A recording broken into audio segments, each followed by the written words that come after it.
Poor Things Review. Emma Stone is perfectly cast in this truly bizarre female Frankenstein story. Director Yorgos Lanthimos is back with his weirdest film, yet a Victorian mad scientist story with endless sex scenes and garish design. It's outrageous and hilarious, writes Nicholas Barber.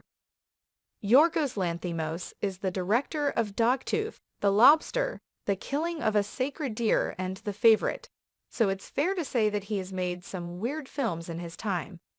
It's also fair to say that he has out-weirded himself with Poor Things, an extravagantly bizarre curio that sews together a Victorian mad scientist chiller and a body comic romp with some slices of fairy tale around the edges.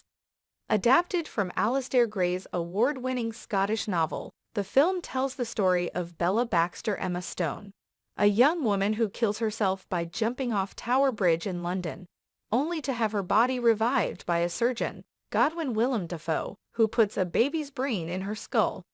Her mental development fast-forwards at a prodigious rate, but she still has toddler-like tantrums, and she totters around Godwin's mansion like a stiff-limbed clockwork toy.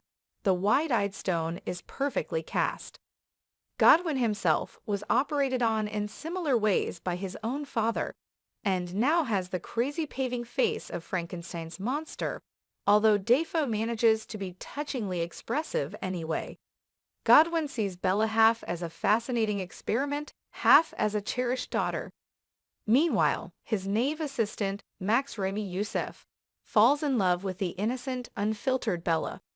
But when a debauched, mustache-twirling lawyer, Duncan Mark Ruffalo, promises to introduce her to all of life's sensual pleasures, she travels with him to Lisbon and beyond. Unfortunately for Duncan, Bella hasn't learned any of the rules of conventional society, so her free-spirited adventures may prove too much even for him. Priding yourself on being a scoundrel is one thing, but having a girlfriend who declares, "I must go and punch that baby," is another. Much of the story comes straight from Gray's novel, but Lanthimos and his screenwriter, Tony McNamara, have done some radical surgery of their own. As well as shifting Godwin's house from Glasgow to London, they have grafted on various ingenious early scenes that make the characters more sympathetic. They have added lots of swearing. It doesn't matter who the character it is, they all love the Ford, and they have focused on Bella's sex life, which means that Stone is half naked for half the running time. This being the Yorgos Lanthimos film, they've also put in a magnificently silly dance routine. A more significant change is that the tone is far more fantastical than it is in the novel. Gray balanced the strangeness of his gothic yarn with deeply researched descriptions of the injustices of 19th century society, and that's what gave the book much of its ironic humor and satirical power. Lanthimos, on the other hand, has transplanted Poor Things to a steampunk wonderland of garish colors, masked ball costumes, squawking music, and obviously artificial picture book backgrounds. Imagine a Terry Gilliam film multiplied by a Wes Anderson film, and you'll have some idea of the lavish freakishness in store. In the process, the narrative loses some of its emotion and a lot of its politics. Traces of Gray's views on feminism and socialism are still visible, but it can be hard to spot them amid the endless sex scenes and the retina-scorching production design.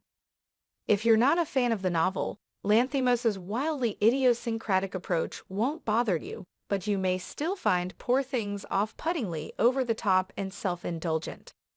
Cut off from reality and rambling in structure, the 141 minutes don't exactly race by. Speaking of self-indulgence, Ruffalo's attempt at a Terry Thomas-style English accent is so catastrophic as to be almost unbearable. Overall, though, it's easy to forgive any film which is as gleefully excessive as this one. Lanthimos may get carried away, but the results are daringly outrageous and often hilarious.